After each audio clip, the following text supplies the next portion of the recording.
This week on Off the Air, Joe Violone. Welcome to another edition of Off the Air. I'm Kelly Bright. With me is Chris Boccia, and we are super excited to have with us today Joe Violone, Fordham alum, WFUV alum, and president of the award-winning production company Media Squared. Joe, welcome to Off the Air. Thank you. Pleasure to be here. Thanks for having me. Yeah, absolutely. Thank you for coming on with us today. First off, how are you? How are you doing? How has things been since, the pandemic kind of shifted the whole sports industry?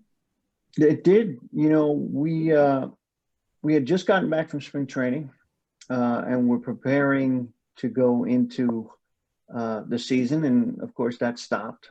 Then basketball was paused.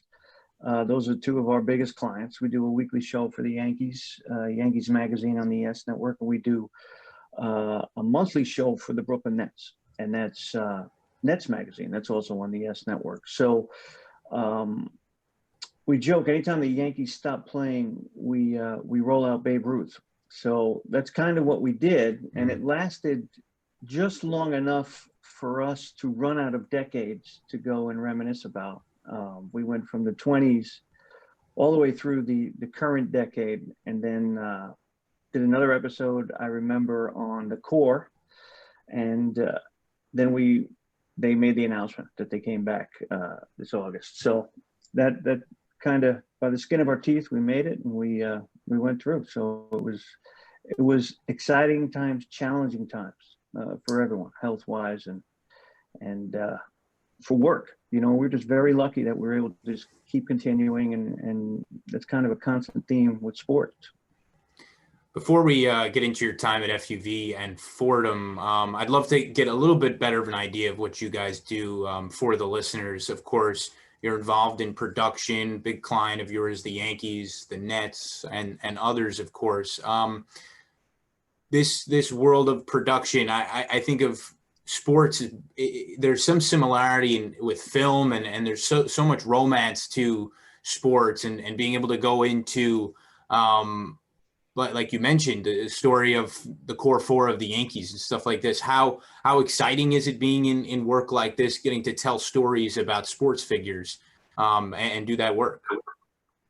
So that is, I grew up in North Jersey, probably the biggest Yankee fan ever, right? And that's why I went into this business. I majored in journalism at Fordham.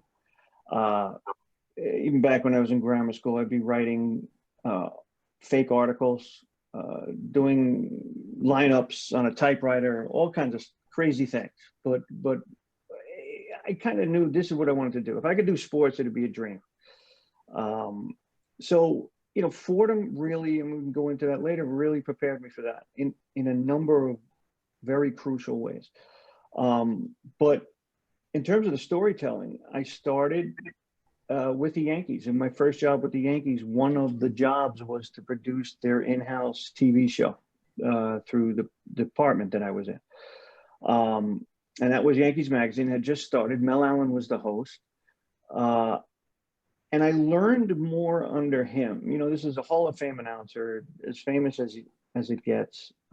He was on the back end when he was working with us, but he was still doing This Week in Baseball and things like that. And he basically gave me a master's degree in writing for television, and writing scripts, where the period goes in a sentence, how you punch that period, and all these things still ring in my head.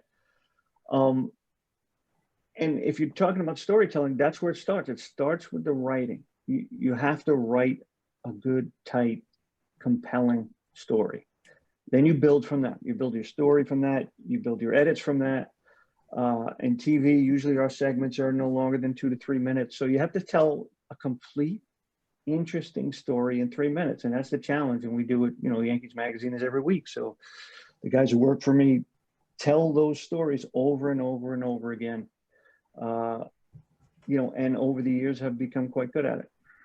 And as a lifelong fan of the game, as you said, a lifelong Yankees fan, you get to work with some of these legends, Mariano Rivera, Derek Jeter. I know you did work with. How do you balance, professionalism and keeping, your work as a top priority when you are such a fan? How do you balance, that lifelong fandom with your professionalism? And has your kind of view of some of these players changed as you've gotten to go behind the curtain and see behind the veil and kind of see them, you know, behind the scenes? Has your perspective changed at all? You know, if you're a fan, like, I don't know if you're young now and you're looking and you're looking at Aaron Boone and he's the Yankee manager and, you know, larger than life. And for me, those guys were the Billy Martins and the George Steinbrenners when I was growing up. Those are the larger than life guys. And I could tell you a quick story. I'll try to make this quick. My second day ever with the Yankees, I was actually at Fordham. I was at FUV, but I got an internship with the Yankees, and it was in the media relations department. This was 85. I graduated in 86 and went to work for the Yankees in 86. But in 85, I was an intern, lowly, nothing guy in the media relations department, going and making copies and getting coffee. But they said, okay, Joe, go downstairs to the clubhouse and get the lineups. And you got to write it on the chalkboard. At the time, nothing, there were no computers, no nothing. So I'm dating myself. Anyway, you go and write it on the chalkboard, get the lineups and do that, you know, for the press box. Okay. So I ran down there and I went to Billy Martin, and, you know, I'm walking in the clubhouse and it's the Yankee clubhouse. And so nerves and the pressure to get your job done is in a short answer, how you do that, how you balance that is you have a job to do. And if you can't do it, someone else will. To me, that was how I got through everything. But I go into Billy Martin, into the manager's office, and he's sitting there, you know, at his desk.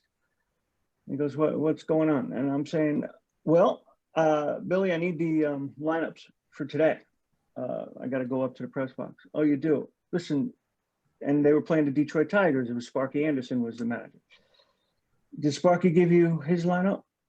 No, I came here first. Well, why don't you go get Sparky's lineup first, and then I'll give you my lineup. Okay. So I ran down the hall. Where's Sparky? Sparky's, so 1985, him and his coaches were sitting at a card table. It's a clubhouse, right? So they were nude, just naked, just sitting there playing cards with a big cigar in his mouth. And I'm like, okay, Mr. Anderson, I need a lineup if possible. Did Billy give you his lineup? He didn't. He told me to come here and get it from you. He stands up with the cigar in his mouth, just walks across into his office. Here's the lineup. Go ahead and show it to Billy. That's it. I take the lineup. I go to, all right, Billy, you want to see it? No, I don't need to see it. Here's my lineup. And he goes, listen, is George giving you any trouble? No, sir, I don't even think he knows that I exist. You know, this is my second day. He goes, if he gives you any trouble, you come to me. And I'm like, okay, I will. Give me the lineup. And so I ran up. That was my first day, you know, and the thoughts you get, are they just screwing around with me? What's happening? You know, but it's Billy Martin and it's Sparky Anderson and it's all these guys that you dream about, and you got to put that aside. And it's the stress and pressure of getting your job done is what gets you through. And the thing about WFUV that strikes me, I keep saying WFUV prepared me and trained me to do what I did in my career. And the reason is when you graduate college, you are in a spot where you're expected to be capable, right? You're expected, you've been hired, do your job. And especially at the Yankees, no one is telling you how to do your job. So for instance, you're doing a TV show. Well, you know, no one will talk to me. The players don't want to talk to me. What do I do? And I remember my boss at the time said, Joe, do you want to do the show or do you want to get someone else to do the show? So you have to go down and you got to make that work. And the thing that got me through is it was the second time, it was the power of the second time, right? It's the second time I was doing something. Because the first time was at FUV with people who were telling me how to do it, who were correcting me, who had the patience, right, at FUV to do what I would go on to do later in life under high stress, high pressure, and around people who had no patience. So it's much easier to do that. And the possibility to succeed is much greater if you're doing all that for the second time. And that's I think the biggest gift that WFUV gives to the students that are going through Fordham. I think that's a great story, and the power of the second time, it rings true. I mean, even for myself, I found myself in the Islanders locker room, and I stepped on the logo in the center of the clubhouse, and the captain of the team, Anders Lee, shouted at me first, and I had no idea. I'm 19 years old, and I guess this is just how you learn. Right. And then the second time that I have the chance to do it, I won't make that mistake again. At FUV, you're in the world of radio. If you could take us a little down memory lane from FUV, and now, of course, you're in the world of visual. Did you know that you would maybe break away from doing work on audio like that, and that you had a visual ideas for the future? Well, yeah, I went to Fordham, again, I was from North Jersey. I went to Fordham, was running track, and that was my first exposure. So I lived on campus. And I wanted to major in journalism. I wrote for the high school paper, et cetera. So I started writing for the paper at Fordham and said, look, I want to do the radio too. I want to do everything just to get an idea. The thought of radio and television over journalism was the fact that every time something was done, an event was done, I then had to go to work, and the thought of homework is that my whole life will be homework. I always have assignments to do after the game, and I'll never be done. So it's like, when you're done with TV, you're done. You go home. When you're done with radio, you're done. So I gravitated over towards that. But the problem was I was not good at radio. Speaking on the air, nerves, whatever it was, as a freshman in college. And I remember I was taught the seniors trained the freshmen, and Mike Breen was in charge of training me.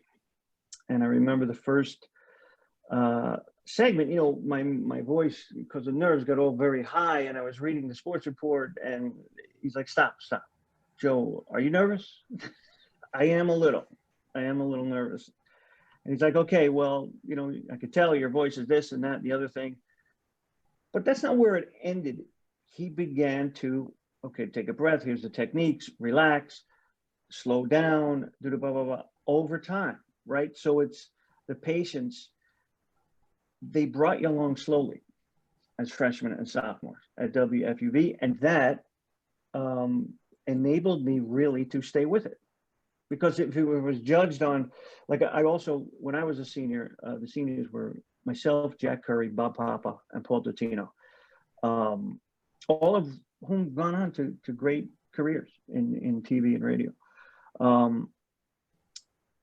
But Bob came in a polished, finished product.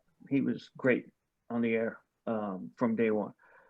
The rest of us had a learning curve, right? Everyone gets to it at different speeds.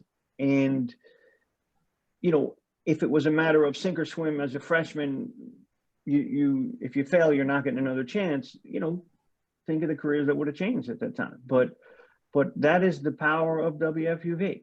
They get it. They understand. You've never done this before. They're willing to work with you, bring you along slowly, and then expose you to all the things in media that you need to know so that you have that second time when you do it for real and you're getting paid and the stakes are high, obviously. Yeah. Are there any specific maybe lessons or experiences that you had at WFUV with radio production that you've seen directly translate into TV production, things that you can apply in both situations and in both industries? Well, everything, every single thing. When my first job, it's funny. I mean, the Yankees in 1985 were about a front office of about 70 people. Now there's about 270 people. But a person who worked for the Yankees did a bunch of different things. What does that mean?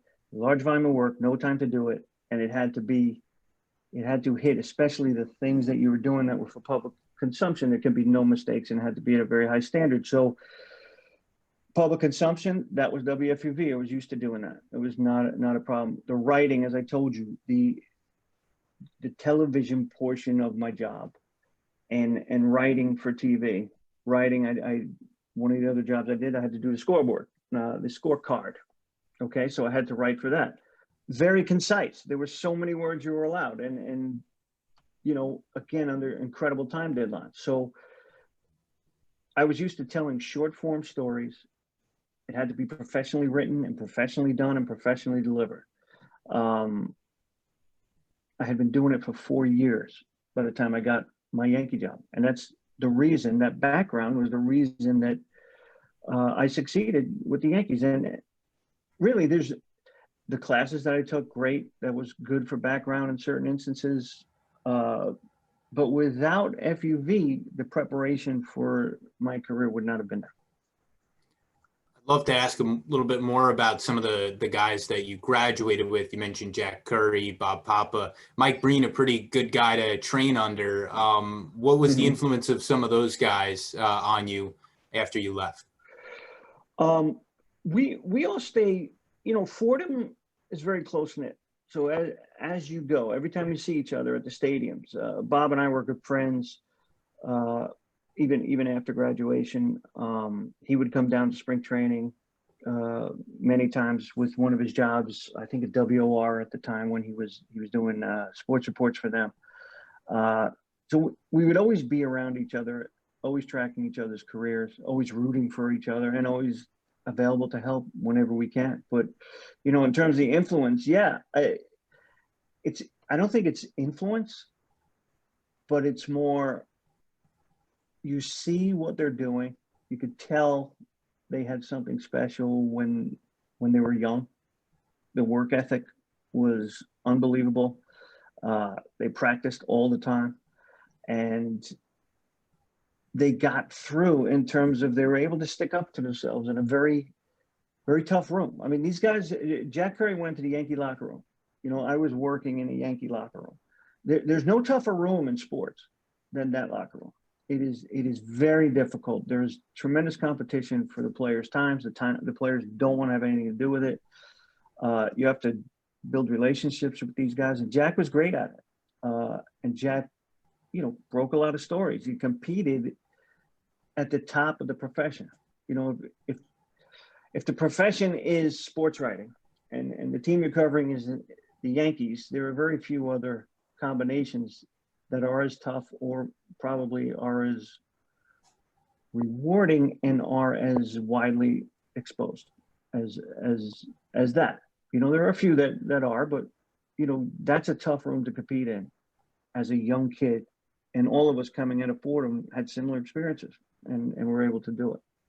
So I think the thing that not learned but experienced with these guys the same way is we were prepared to come out and compete in very tough rooms, and we all did. Yeah, and you mentioned working with some of these, you know, all-stars, these legends, and how tough that environment can be. When you're going through the production process of putting together one of your packages or one of the documentaries that your company's made, how do you work around building those relationships and reaching out to teams and getting them to buy into the same creative vision that your team has? Well, okay, so the team doesn't buy into any creative vision that I have. The team being the Yankees. The Yankees have their own definite ways of the way they want to be portrayed. And over 30 years working with them, we know them by heart. So their vision is our vision, and you know, you don't stray too much from what they want their brand to be. But yeah, I mean, knowing that, it's bringing out, you know, the good parts of what's happening with their team. And you know, luckily with the Yankees, especially recently, there's a lot of good things. There's great things. You know, the players, they're good people, and you want to tell their stories, and their stories are compelling.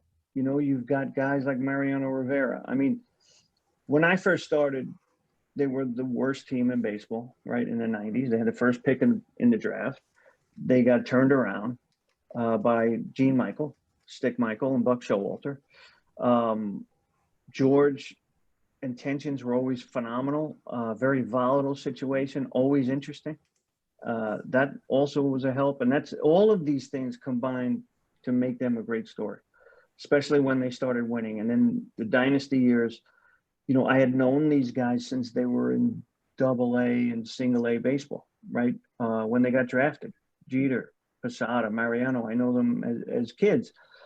And in a sense, we grew up together in the organization. So when they were playing, they were very familiar, and that was a big help for me when they got subjected to the onslaught of being a Yankee. And believe me, it is life-changing.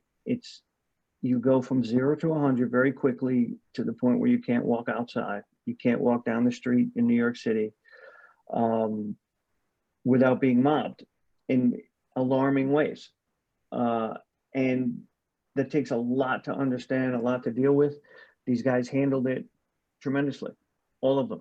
And it's rare, right? And they were teammates with guys who probably weren't able to handle it as well in Strawberry and Gooden and guys like that. So those guys actually, when they became Yankees, helped them.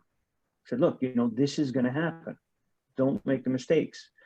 And, all that combined to help them do that. And it made having the relationship with them, I guess, made it easier for me to do the job that I had to do in basically promoting them at the time and getting their stories out before the public.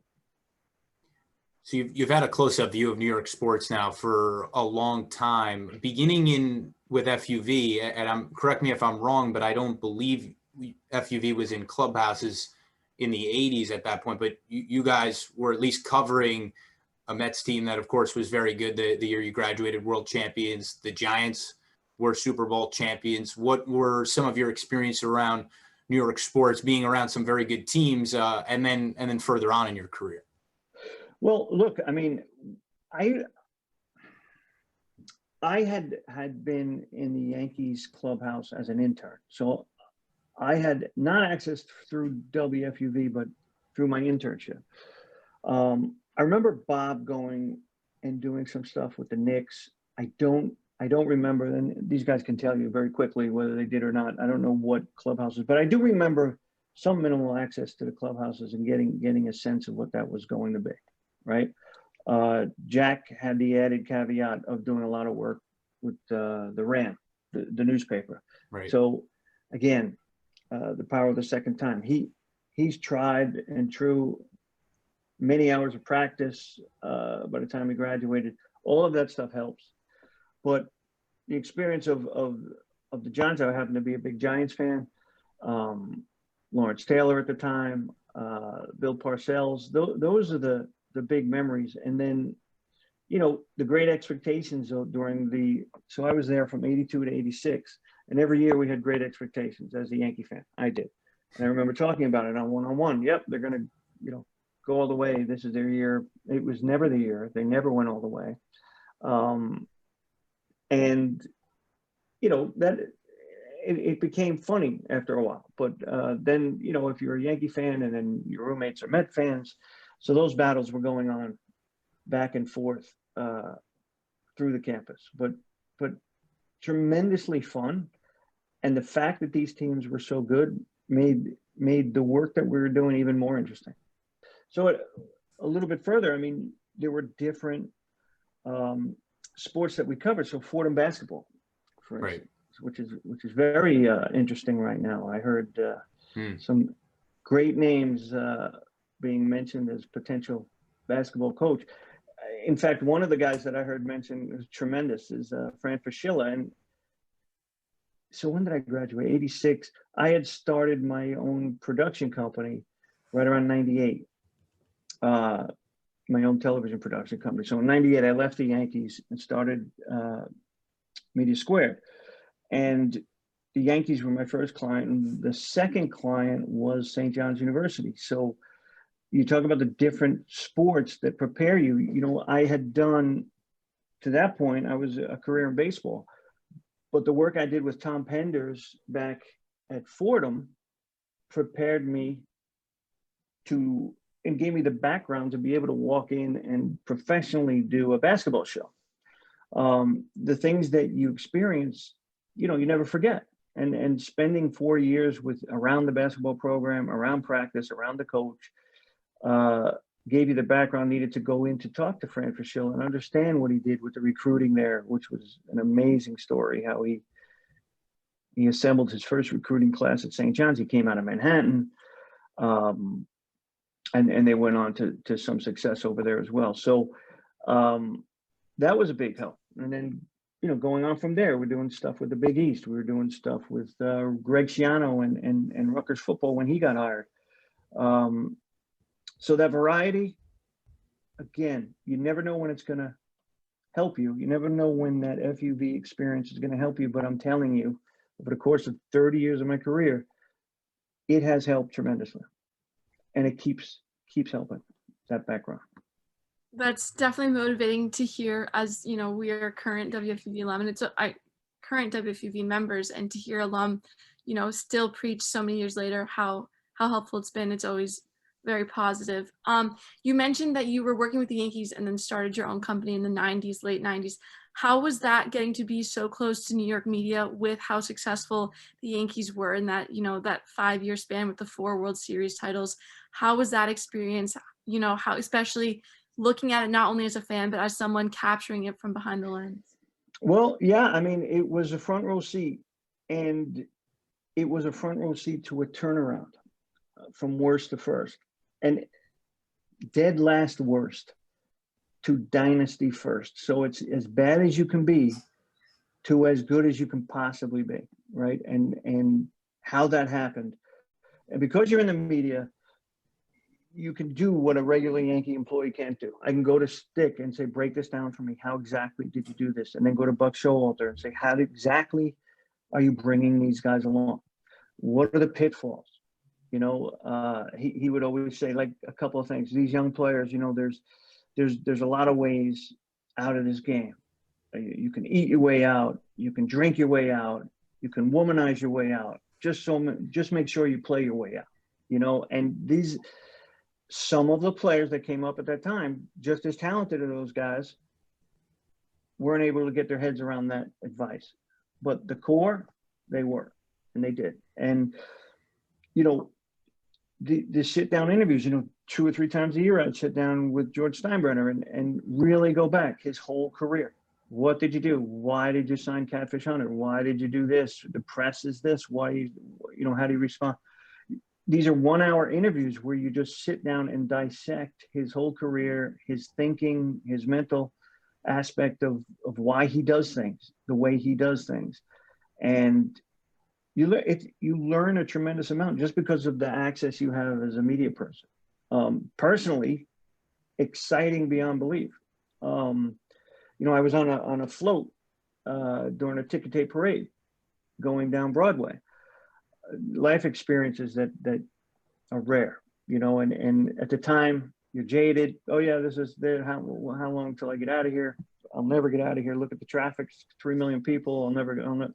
That's what stupid. But in the 30 years later, you were on a ticker tape parade on Broadway. So these experiences are just unforgettable.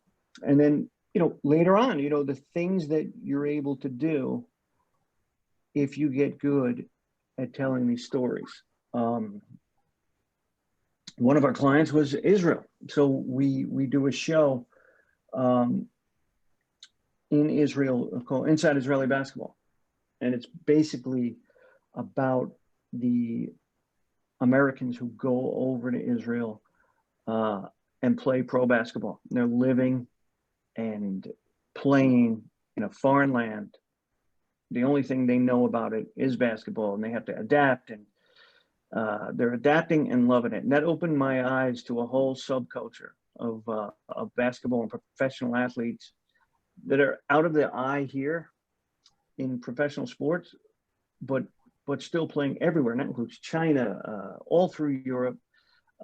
There's a subculture of athletes who are playing professionally, making a ton of money, and living life in these European cities, and it's fantastic. So this show from Israel was done to show the Americans about what it's like living there and playing there, and that's running for 10 years. It's been paused now because of COVID, but started back in 2009. So that's opened my eyes. and give you a lot of perspective on really digging down and seeing the way Americans and Israelis live and how it's different and the same. Staying on the Yankees, they have the best brand in all of sports. There's no bigger brand than the New York Yankees, an international brand, really. Your close-up view, what's been your perspective on, we hear about a Yankee culture, and of course you've worked with the organization for so long. What could you tell us about the Yankee way, the Yankee culture that has just made their brand, and of course you manage their brand in so many ways. What's made it so strong? I think George, it starts and ends with George and the Steinbrenner family. That it goes down just from, they still can't have beards, right? Right. And that came from George. And then you look at the Boston Red Sox and you realize, yeah, it's a good thing they can't have beers, because some of these guys take it to extents that I don't understand, and that's fine. It's just personal taste. That has nothing to do. Nobody cares what I think. But that small thing lets you know that when you come to the Yankees, good or bad, you have a good season, you have a bad season. This is different. You have to conduct yourselves in a different way. And he always held everyone to that. And they hated him for it. They liked him for it. They rebelled against it. He didn't care. Just the way he thought was the right way to do things. And I think the Yankee culture stems from that. There were a couple of quotes he's had, you know, the winning thing. He tried everything he could possibly do to win, even though early on, or through the 80s, I should say, you know, there was a famous, there was a quote that he used to give me all the time. We won more games than anyone else in the 80s. We didn't get the championship. And I just want to say that second place is like kissing your sister. So he would say these things that are very old school, but you understood immediately what he's talking about. And the guys who carried that forth for him, I think, started to, when things started changing, were Buck Showalter and Gene Michael. They understood what he was trying to do. They agreed with it in terms of the culture, and they enforced it, and they hammered it home with the older guys, but especially with the young guys coming in. That's when you started seeing signs in the clubhouse. That's when you started, you know, I want to thank God for making me a Yankee. All the championship banners that was painted on the walls in the minor league complex, all of those signs about winning, the importance of winning, conducting yourself correctly, that was all over the minor league complex at the Himes complex down in Tampa. That's the first exposure these guys got to that. That was during the 90s, even further as Brian Cashman took the reins. Now, Brian has instituted a culture more of inclusion, because a lot of the Spanish players that would come from the Dominican and from the Caribbean had a very tough time, as you know, including Mariano, right? He couldn't speak English. He couldn't order food. He couldn't really eat well because he didn't know how to do it. All of these things that you're taking for granted, these guys struggled mightily with as 19-year-old, 20-year-old kids with no money and no language skills. So I think the Steinbrenners identified that. Now they have English schools in the Dominican and in the Caribbean academies that teach these people English before they come to America. The education, and they hire teachers, right? The education continues once they get here. Their English language proficiency, they have to get up to a certain level. Their diets are spelled out for them. They're told where they can shop and how they can eat. Their life management skills are developed along with their baseball management skills. That is, I guess, the biggest change since like 2010 to the current, from the way things were done in the 90s. So it's developed with Brian and the Steinbrenners to be best in class, really, in terms of that, and getting players comfortable. One of Buck Showalter's favorite sayings was, the only thing I want my players to be challenged by on any given day is the level of competition on that given day. I want everything else for them taken care of. And that is kind of what's happening now with certainly the major leagues. I mean, the way the Yankees are set up right now with chefs in the locker room and their needs are taken care of because they have to perform at a high level, right? But that has now extended down to the minor leagues where these guys are being managed and being taught to do things correctly. Speaking of the Yankees now, I'd love to get your take on their current organization. Obviously, it's been over a decade now since their last World Series. And you look at their pitching rotation and some of the moves they've made this offseason, kind of interesting, a lot of uncertainty, a lot of guys who haven't pitched in what feels like 2 years now. How do you think they're getting closer to getting that, their next ring? How do you think this Yankees team is shaping up for the upcoming season? Well, listen, they've been real close. I think they've been as close as you can possibly get, going to the last inning of the last two playoffs. But I think today they just picked up Joe O'Day, which a 38-year-old reliever. Right. So the moves keep coming. They keep coming. But yeah, I think the guys that they get, it has been the struggle has not been talent for them. Tragically, it has been health. And I know they've taken steps to address it as much as they can. The health is an unknown. It's the hardest part to solve, obviously. But that I think is the focus behind the scenes of trying to just stay healthy and get these guys to be able to stay on the field. But the new pitching moves, yeah, definitely. I think they are considered, I guess, to be short, but they have about 7 or 8 legit members of that rotation that can go in and compete. And then their lineup can fix a lot of problems in the pitching staff. But I like what they're doing. I really do. And I think the worries are not ability. The worries are, can they stay healthy? Because if they can stay healthy, they're gonna be a sight to see. It's like the Nets. Right. They can play defense. It's going to be a sight to see, right? And Brian Cashman usually has something up his sleeve, so I'm sure he's not done yet. One more from me. In this world that you're in, we've seen digital media emerge. We've seen just a constant shakeup. How has the landscape changed over your 20 plus years in this world of just in the world of media? How have you seen change and adjusted to it? I used to wait anxiously to get a chance, even when I was at Fordham. I had no money at Fordham. I never had. I would be delivering pizzas. I don't know if it's still there. University Pizza or Pugsley's. Yes, are those things still there? Both. I used to deliver pizza for them to get money, and I remember I'd have like $1, and it was just enough. But I had to buy something else, and I didn't have enough for the Post and the News at the newsstand by the station. So I was deciding each day, should I buy the Post or the News? But dying to consume what the writers were saying, right, about my teams. I would love it. I didn't have the internet.